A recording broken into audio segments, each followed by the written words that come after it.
Watchers in the Fourth Dimension. You all get into a bath this morning. I woke Smith about him. Do not hinder me, or I will strike you with a thunderbolt.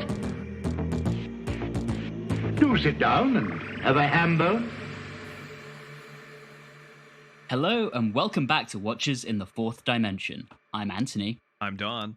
I'm Julie. And I'm Reilly. And I do not fear the thunder, you superstitious, dark-dodging decadent. That is a great description of myself. Anyway, this episode, we are off to ancient times with the show dropping us in the final days of the Trojan War. That's right, we're on to the Mythmakers. With this story, we have new producer John Wiles formally stepping in following the departure of Verity Lambert. He'd been shadowing her since The Chase and had never actually officially produced a show prior to his stint on Doctor Who. He'd actually had more success as a writer and was known for his work on The Dancing Bear, Court of Mystery, and Your World. And his only other significant production credit was actually on a 1972 documentary called The History of the Motor Car. So we're clearly dealing with a heavy hitter here. Nothing but the best. Exactly. This story was commissioned by the new story editor Don Tosh, who invited his old friend Donald Cotton to write the story, and with Don Smith on this podcast, this week is our very own Invasion of the Dons. Hold on, all the time. Well, Cotton was known for his work on theatre and radio work, particularly involving stories about ancient Greece. Naturally, he ran with what he knew for this story. His humour did not always go down well with the BBC hierarchy, and his original choice for the title of episode 3 was Is There a Doctor in the Horse?, which was vetoed, sadly. Cotton will actually return for one further writing credit later in this season, writing Reilly's all-time favourite story, The Gunfighters. Oh, yeah. In the director's seat, we have Michael Leeston Smith. This is his only contribution to the Doctor Who universe. He cut his teeth on the Quatermass serials in the 50s, having been a production assistant on Quatermass 2. And just like everyone else at the time, he also worked on Z-Cars for a while. After this, in the early 70s, he'd moved to South Africa to work for the South African Brawl. And, to make Julie happy, for the first time this season, we have some actual incidental music as opposed to stock music, this time composed by Humphrey Searle.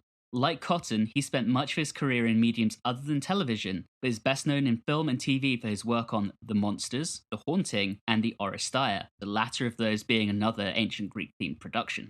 Finally, designing this story, we have our boy, John Wood, who had previously worked on Reilly's actual favourite story, The Web Planet, and everyone else's favourite story of Season 2, The Chase. At least we know it was someone who actually had some design ambition. With that, it's time to move on to actually discussing the story itself, and this time around, our short summary is in the hands of yours truly. Sing to us, O Muse, of the final days and fall of the noble city of Troy, where Hector, tamer of horses, fought valiantly in battle with swift-footed Achilles. Sing to us of cunning Odysseus, who sought the intervention of Zeus, son of Kronos, who may inspire the fall of Troy at the hands of the bronze-armoured Achaeans. Sing to us of Troilus and Cressida, and of her other suitor, Diomedes, master of the war cry. Sing to us of blue temples and of wooden horses. Oh, and do it with a good sense of humour, will you? Thanks, love. Oh, boy. We join this episode, jumping straight into the action, with Temple of Secrets. Which, if nothing else, is a great title. It really is. All the titles for this serial are great, even the one that they didn't use. The one that they didn't use was better than the one they did use for that episode. I have to agree with that. Absolutely. 100%. I thought Death of a Spy was kind of weak as far as the title goes, but Horse of Destruction makes me laugh every time I think of it. So points for that. Definitely falls into another metal album title Yes. for Doctor Who serials. I am severely allergic to horses, so for me, every horse is a horse of destruction. It also reminds me of the horse outside the Denver airport with the red eyes. Oh, that thing's disturbing. Right? Absolutely creepy.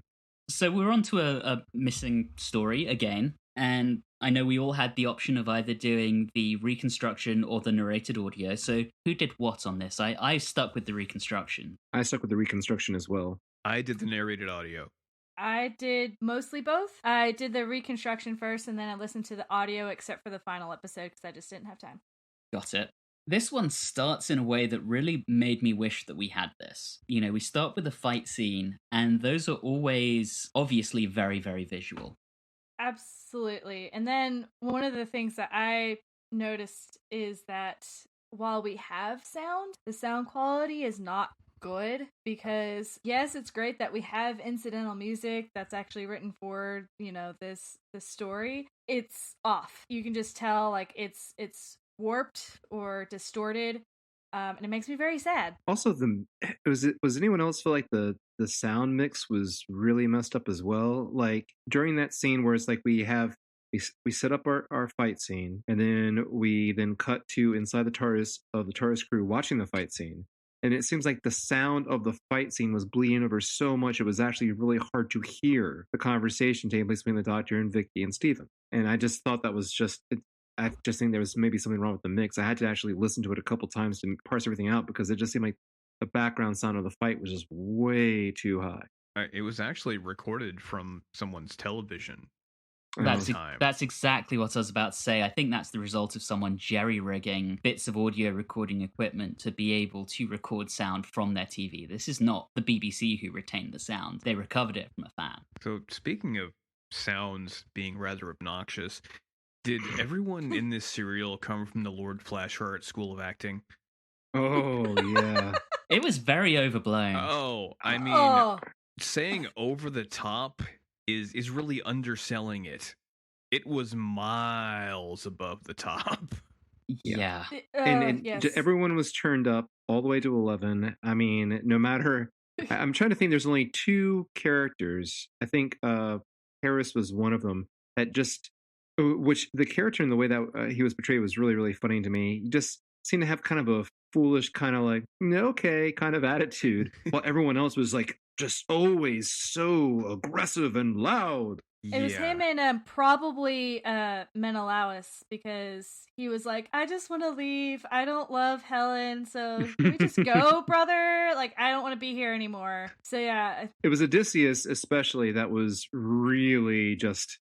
like, wow.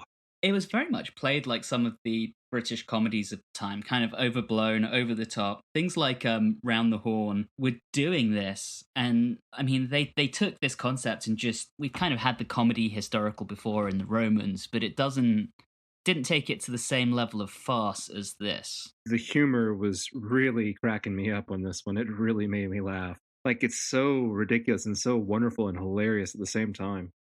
And like the way Achilles kills Hector because the Doctor shows up. Then Odysseus comes in and mocks him, and Achilles is like, no, I did it, really. It was me, honestly.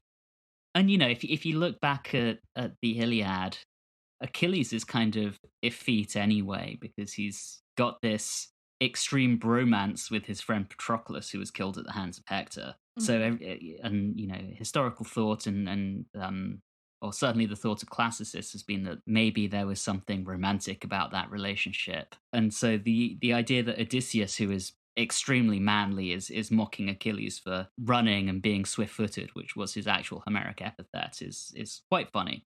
Also, I was thinking specifically in this first episode, Don made reference to the Lord Flashheart School of Acting. There was one line in particular that sounded like a Lord Flashheart like joke.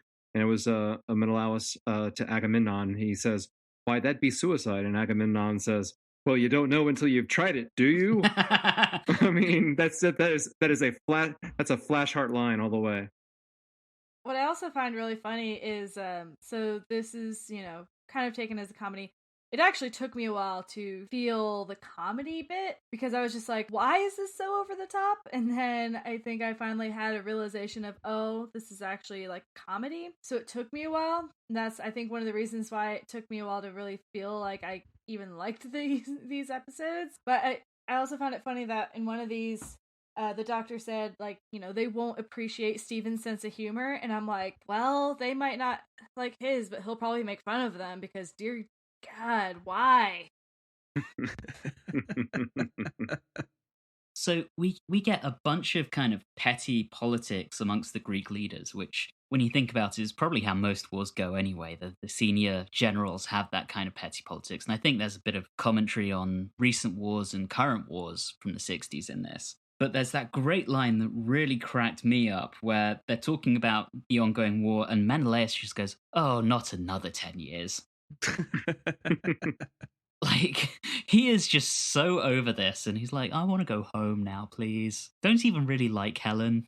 Even some of the, I mean, even with the reconstruction, I feel like so many of the shots in themselves seem to be hinting at humor. There was a bizarre, at the very end, maybe at the first episode, there's this bizarre mention of showing the doctor, like Agamemnon says, "Come sit down and have a ham bone," and there's this awkward shot of a piece of this giant piece of ham. I was like, that's how you close the scene?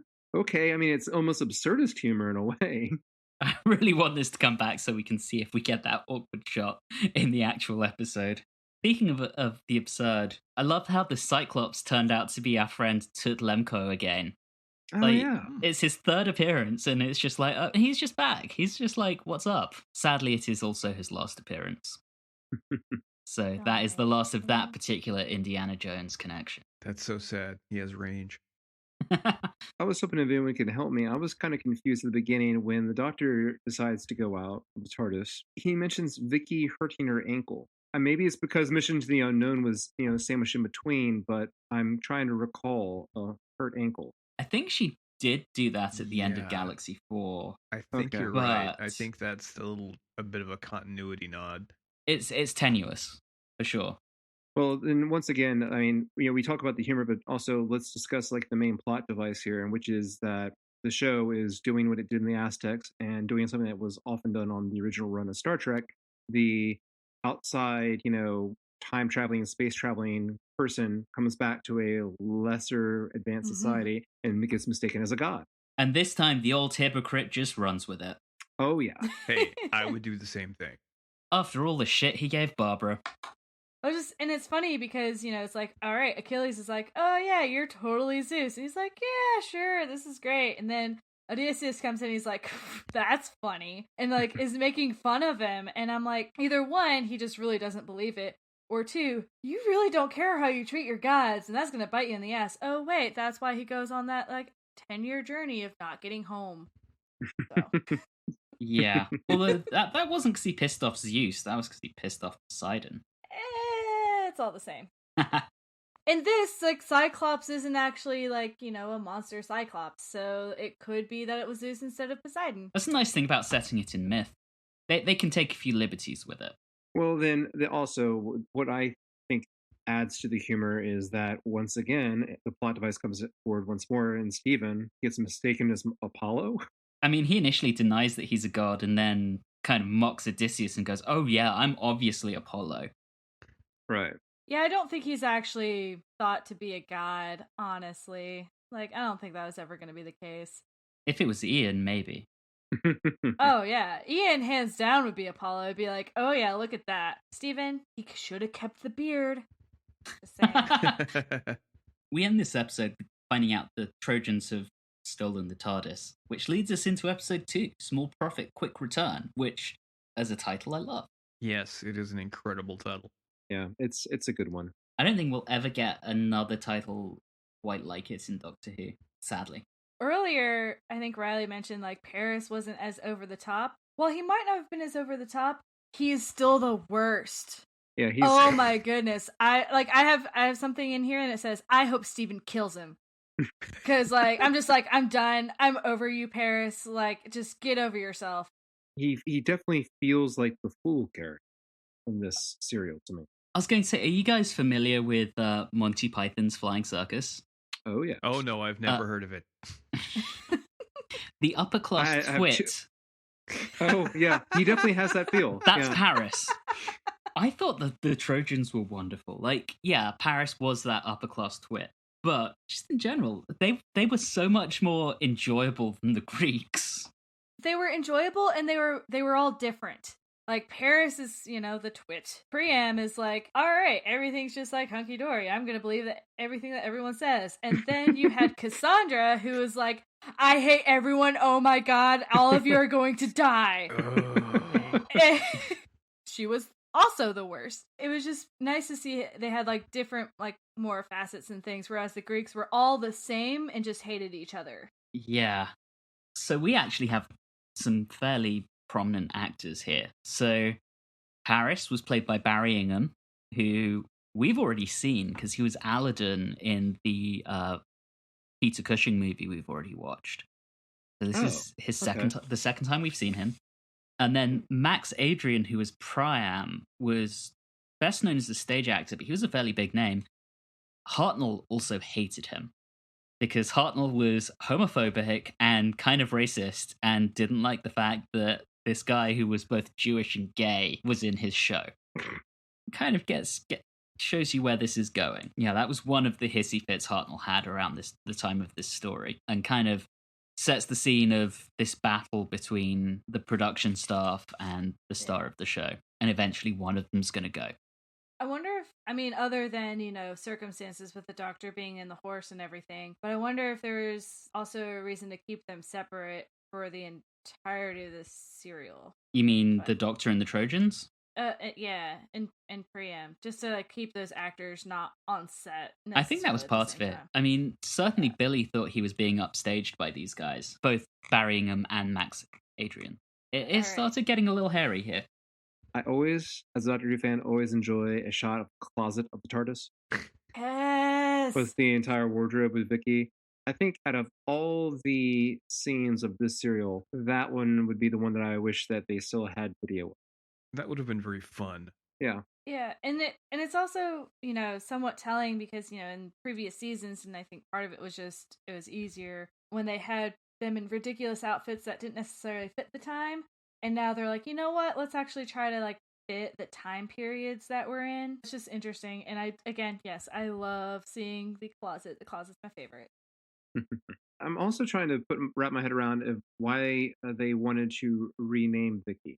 Because they've got to signpost that she's going to leave. I was confused by that a lot too. It's to have her leave, and since they put her in a love story with Troilus, there's that story of Troilus and Cressida, so they're like, oh, if we're gonna make this a love interest, then we should do it as this one that was, I think Shakespeare did a story on it, so let's have her have the same name so that all fits together and fits the mythos. So Troilus and Cressida comes from Chaucer. Shakespeare did do a play on it, but Chaucer originated it in the medieval period, so it's not even a part of the ancient epic. It's a later invention. Troilus and Diomedes were mentioned in the Iliad, but Cressida was not. But yeah, it was basically just how do we get rid of Vicky? Oh, hey, we can have it be a love interest because there's only one way to have females leave a show, and that's for them to fall in love. And how can we do that? Oh, let's take this other brother, and we can make that work. They totally Susaned her. Yep. Ugh. Which I think is what impacts my enjoyment of this serial the most. So they were originally going to have Vicky leave John Wiles got fed up of her because Maureen O'Brien kept criticizing the scripts. And they were originally going to have her leave during the Dalek Master Plan. And you guys will see in a few weeks' time how they would have originally written her out, because it's still very obvious where that would have happened. I see, just because of this, I'm already not a fan of John Wiles. Because she was the best companion that they've had, and, he's just coming in. Your actors know good scripts. Do the right thing and listen to them instead of being a dumbass and firing them. The big thing was she apparently criticized Galaxy 4 too much. She probably didn't criticize it enough. Right? And I will point out, of everything we have done so far, Galaxy 4 has the lowest average score of any single story. And I think time has proven her correct. I mean, like I've said before, she is the template for virtually every female companion to come. And there's a reason for that. She worked. She was good. Exactly. No more, hey, you should have listened to Vicky. It's so sad. One last note on that, I did actually write down, please don't tell me she falls for Paris because I will scream. Because that's what I thought it was going at first, and I was like, oh no. At least she chose a better brother. Heading back to Paris, when he gets sent out to go and find Achilles, and he's calling for him, I love how when he meets Stephen, or Diomedes, he doesn't want to fight. He's like, I think the exact line was, I think this business has just been carried a bit too far. And when Stephen yields, he just goes, well, this kind of thing just isn't done. I was dying laughing at that. I was really enjoying this at this point. I thought it was so funny. The entire serial is done as a comedy, and he's, like you said before, playing the full character throughout. And that's why, to me, I greatly enjoyed him, because the way the performance was done, you can just sense that he's a complete idiot. And it's so funny hearing him give these lines. Just like, you can just tell that he's just with no mind, just walking from one place to another, just with not a thought in his head. I do want to touch upon the Doctor real quick. Why in the world does the Doctor sit here? He's like, all right, so we have this myth that Homer had, and it's like, all right, there's the horse. The horse works. It is something that would truly actually work. And he's like, no, we can't do that. So I'm going to build a flying machine.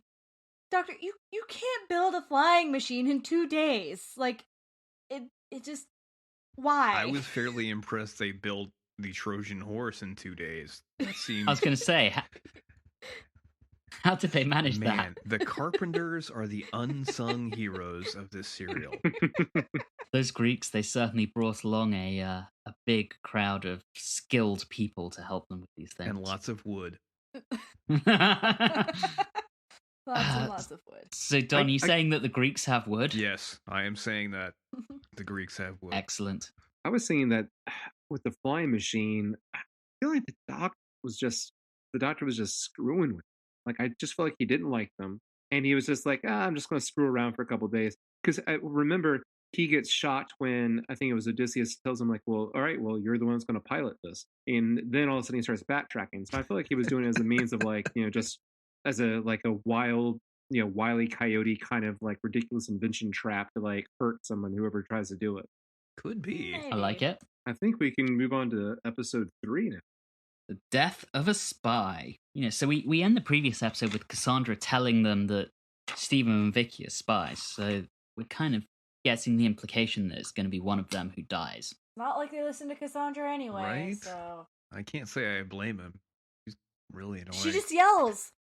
Yeah. If she didn't yell at them, they'd probably, want to listen to her. But no, she's just like, listen to me because I know all else. And oh my god, like, I feel like the script was missing a scene of, like, whenever she said, oh, this will be a harbinger of our doom, some of them should have made a hilarious point of, like, this is the 10th harbinger of doom you told us about in the last 2 weeks. And honestly, the way the script has been going on the comedy, it wouldn't be too surprising. That they would do Yeah, that. exactly. And I mean, that's kind of the whole character of Cassandra anyway in Right. in Yeah. antiquity. It's not exactly surprising they're going that path. we also got the Doctor a little bit, again, with the flying machine. He's like, oh, hey, look, do you see this paper airplane? Or just he's like, yeah, it's made out of paper. Yeah, my That's kids really make useful. those. That's great. What are you... So silly. One of the things that I did enjoy in episode 3 was there was that setup of when Stephen is able to get to Vicky and explain to him how, like, so as we know, like, so on the Trojan side, Vicky has now been tasked with having to come up with a solution to defeat the Greeks, and the Doctor is given the opposite from the Greeks. So I like how in that scene where Stephen explains to her how it's now set up to be like the Doctor versus Vicky, battle of wits. Obviously, though, because he's going to use the Trojan horse, I was kind of hoping for, like, a little bit more play with that, or like dive into that a little bit more. I want to see, Vicky doing stuff because she knows the Doctor incredibly well. She could probably come up with some really good little tricks or something. I thought they were going to do something with that as well. And then they just kind of dropped it. Yeah, it was really exciting right then. I was like, oh, okay, this is you got my attention. And then it's like, okay, well, then it's just put to the side. I think that's almost an analogy to the theme of the Iliad itself, in that people think of the Iliad as being about Greeks versus Trojans, and it's not. It's about the Trojan War, but what it's really about is the plight of mortals. And here it's kind of taking that approach in that these two are pitted against each other, but that's not really the driving force of the story. Maybe I'm reading too much into this. Well, if they had brought in more with the Greek gods other than just saying that the Doctor is Zeus, but they actually had some more gods involved, I might agree with you. Because, yes, the original Iliad is like, the gods are all over the place. If they had played on that a little bit more, I would probably agree. It's in this episode that there was, and you classics minors can help me with this. Odysseus, inside the Trojan horse with the Doctor, says, "What is it now, Doctor? Upon my soul, you're making me as nervous as Bacchante at her first orgy. Why don't you try to get some sleep?" One, Doctor Who just British mentioned an orgy. I think that should be what you're focusing on. I know, exactly. Like, British standards, one. Two, I know of Bacchus. I don't know of Bacchante? Who? Bacchante sauce? What? Bacchante sauce? I have no idea. So, Bacchante, that is just a standard term for a priestess of Bacchus. Okay. All right. Going to get on my classics high horse here is somewhat anachronistic for the time because Bacchus was the Roman name for Dionysus. Oh, yeah, good point. Yeah. Well, that's this serial ruined. Sorry, guys. Everyone go home now. And then with the reference of orgy doesn't necessarily mean what we like to think it means, mainly all the sex and stuff involved. Oftentimes orgy is really just like a ridiculous like frat party or something more along those lines. Kind of depends on where you're going with orgy. With a Bacchus orgy, yeah, I guess you're right. Just like the drinking of wine in excess. Yes. But as we know, what the drinking of wine in excess sometimes leads to. Contextually, it sounds like it means exactly what we would think it means. Yes, it's just that they're able to kind of get around it because using the word in and of itself doesn't mean anything bad. But yes, in the context, it does do that. I mean, this was going out at 5:30 on a Saturday evening. Educational. Oh man! Some kid's kid got just a learned rude his favorite awakening. word. Can we talk about Troilus a little bit and the performance of the actor playing him? Oh, he's such a sensitive soul. He's marrying our beloved Vicky. Basically, they're going off together. You know, is he a good match for her? That's my question. Like, are we satisfied? I mean, we don't want Vicky to leave, but are we satisfied with this guy? There's a few problems that I have. One, why in the world does Vicky want to be left in a place where there's like no science? Like, she's from the future. Yeah. And she's always been making fun of all of like the medication and all these other things. And I'm like, you're really just okay with saying, and that didn't make sense to me. Hey, love is love, man. Now, Troilus as a character, not without air conditioning. Of the brothers, Troilus is the best. So yeah, you know, it's like if she has to pick, at least she picked that one. At least it wasn't Paris. I would have killed myself. Maybe not. I would have just gone crazy. It did take her a while to figure it out. Part of it was Steven making fun of her. And she's like, oh, does he really like me? And I was like, oh, no, we're not going to do this. That's exactly. Yeah. See, I don't know about him. I don't like the fact that she got totally Susan'd. Yeah. And it wasn't appropriate for her character. And the other thing about it is that, much similar to Susan, is that in both situations, if you compare the two, it's not just that they're in a certain time period, it's also that they're really left in incredibly vulnerable situations. I know that, like, you know, Troilus's cousin, oh, there he is. I'm like, well, that's just three people on horses to them out in like out in the wilderness. Troy has just been taken over. I don't know. That doesn't feel like I have much confidence like of a happy life for her. I just imagine like she's just going to be on the run. Yeah, it's from here on out.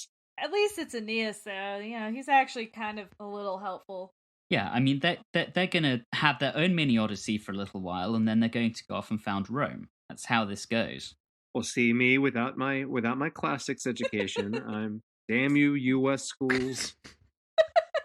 They kind of at the very end set up Virgil's Aeneid, which was a Roman epic as opposed to a Greek epic, but they wanted to establish the glory of Rome in an even older civilization. So they had the survivors of Troy go on the run for a little bit, go off and spend some time in northern Africa for a while, and then land in Italy, have a little war in Italy, and then combine with the the native Latins and found Rome together.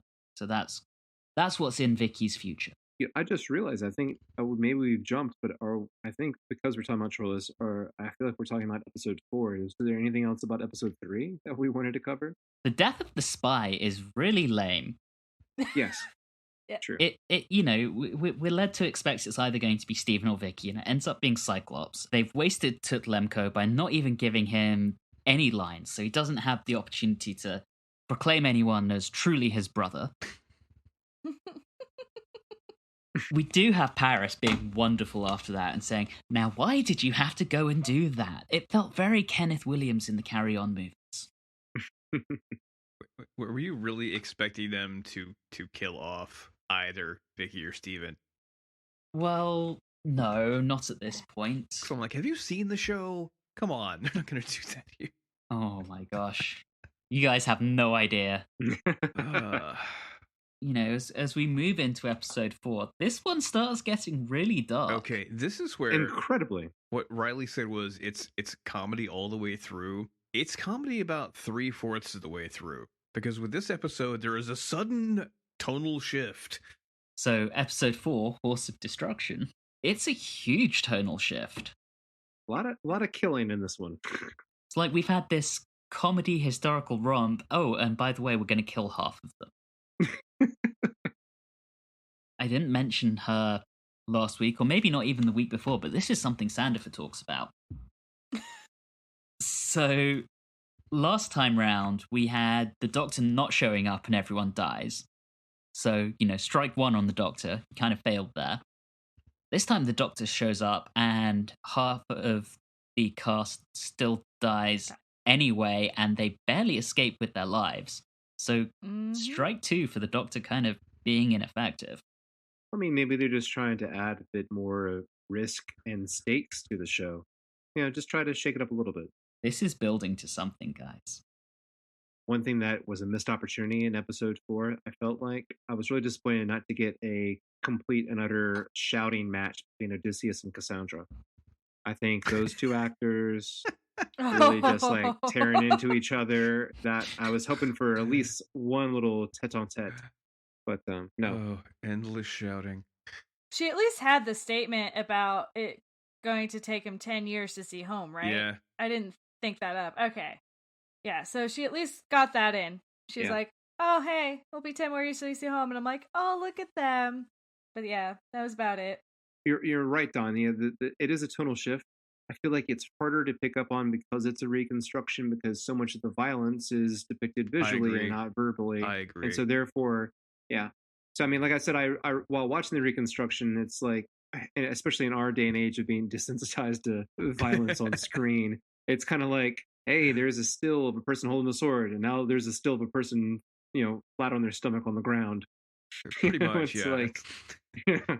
But you're absolutely right with that. And I was more taken by the tonal shift of Vicky, just like, yeah. And then the scene of her going inside the TARDIS and then leaving it and like touching the TARDIS.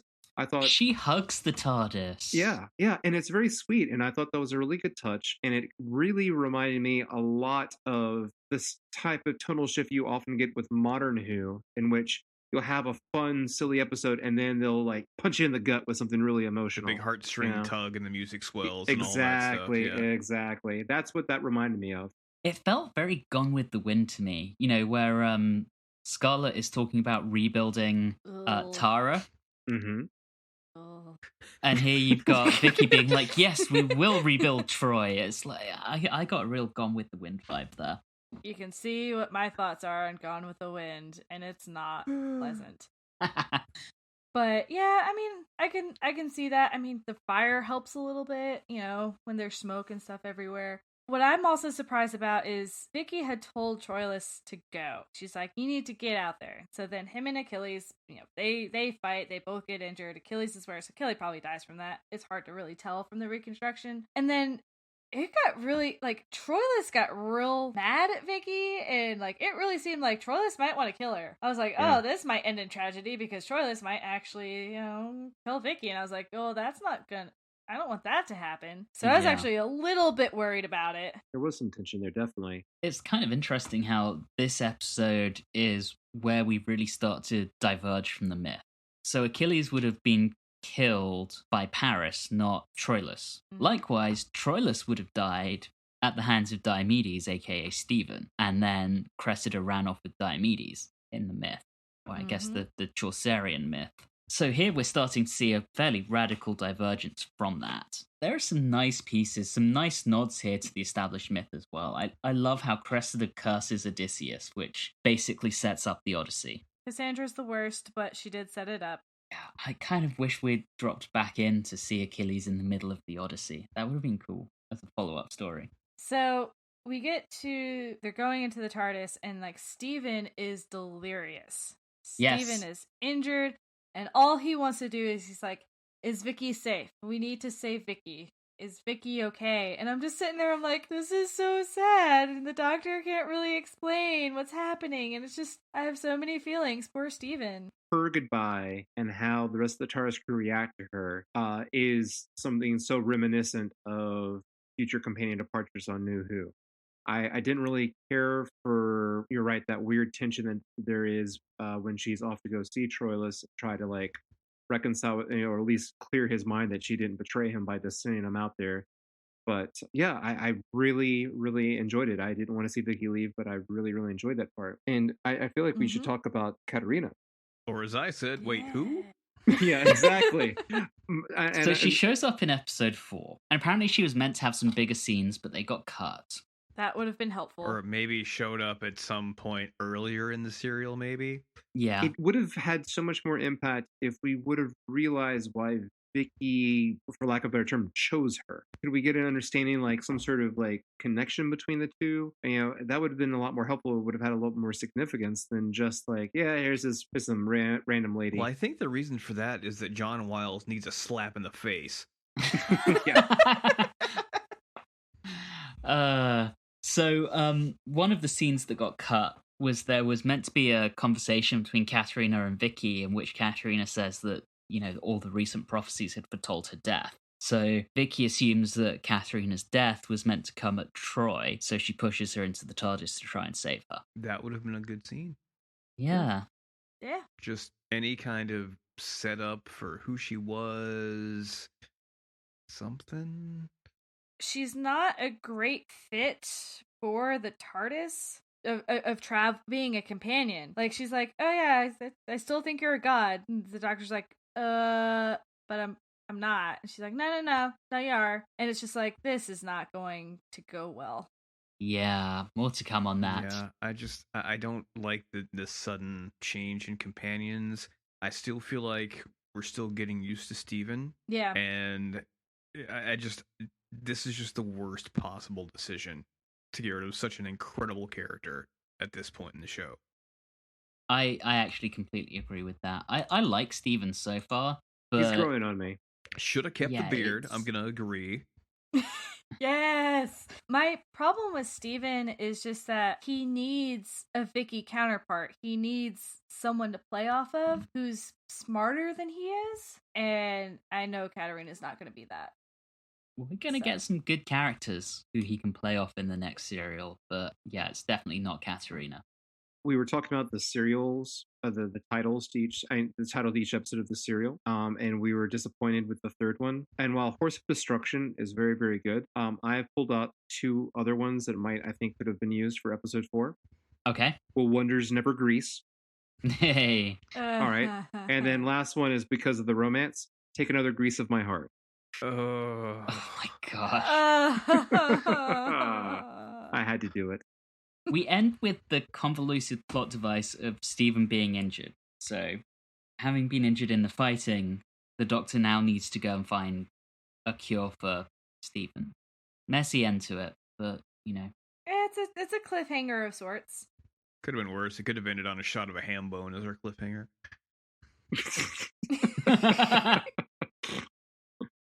Before we move on to everything else, Katerina, so Adrian Hill, who played her, so Adrian Hill was actually cast by Douglas Camfield, who will direct the next story, because a number of her scenes for that story were filmed before her scenes for this one, which tells you how late in the day this was. And prior to working on Doctor Who, she worked mostly in theatre. and after this had more success in radio and theatre, and then later became a drama teacher before she sadly passed away from cancer in the 90s. On that rather sad note, let's move on to our metrics, for which we now only have the camp count. Does overacting count as camp? I think it does. Do we just want to give this a 10, which was the maximum we've done before? We did 10 before. I don't think it's quite worth 10. Okay, I felt like Priam's very camp, and Paris is very camp. I would err on the side of caution and say 5, but So kind of camp, but not absurdly camp. All right, 5 it is. On to our scores, and I get to go first this time. So I really, really enjoyed this one.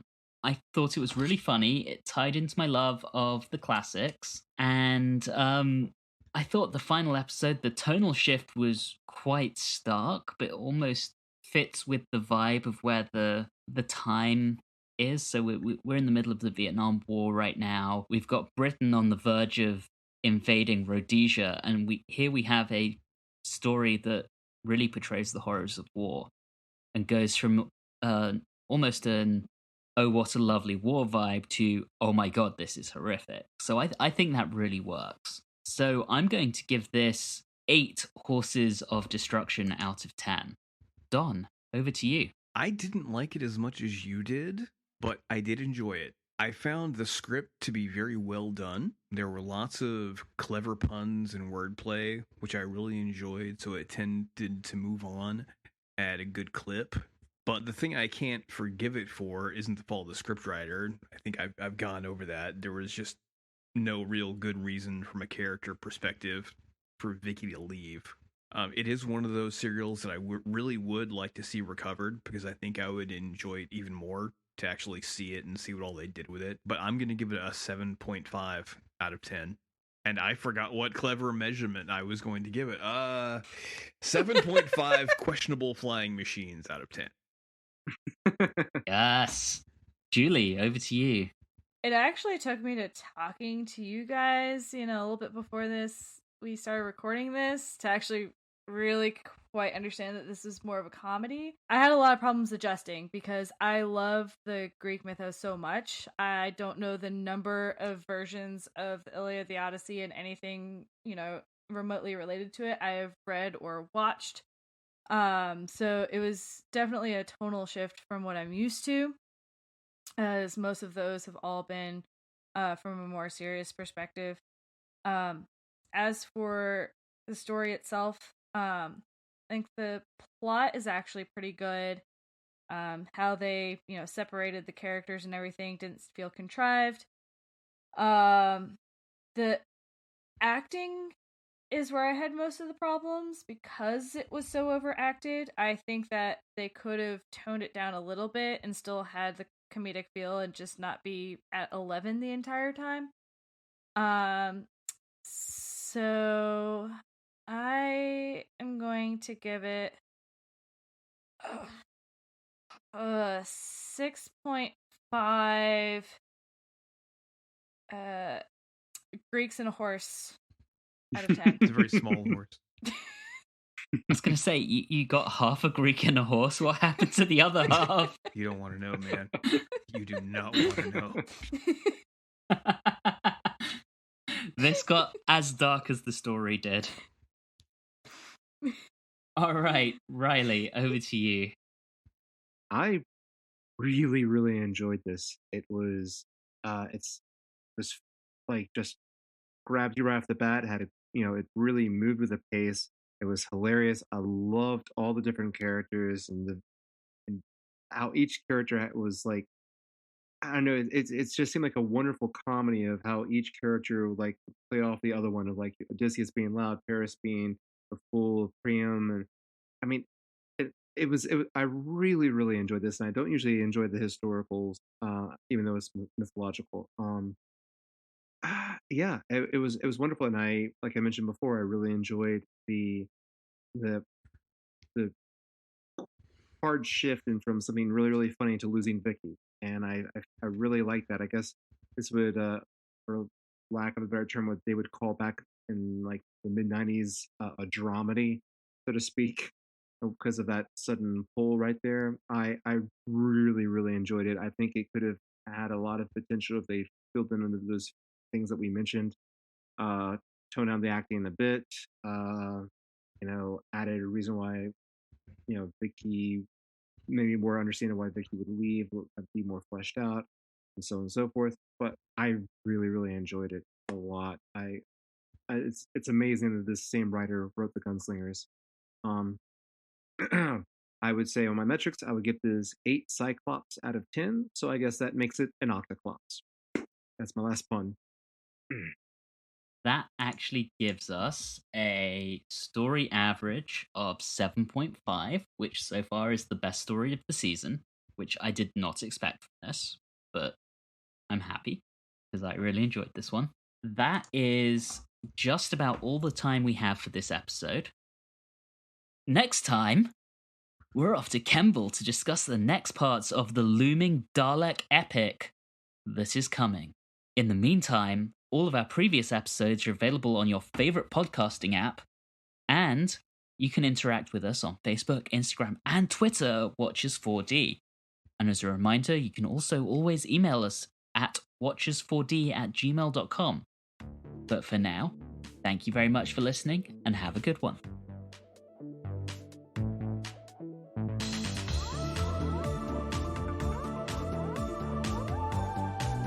You have been listening to Watchers in the Fourth Dimension with Don Smith, Reilly Schreck, Julie Philippek, and myself, Anthony Williams. This episode, Invasion of the Dons, was recorded on Wednesday the 23rd of October 2019. And always remember, when the regulars are in the story, half the cast still die. Well, at least it's slightly better than last time.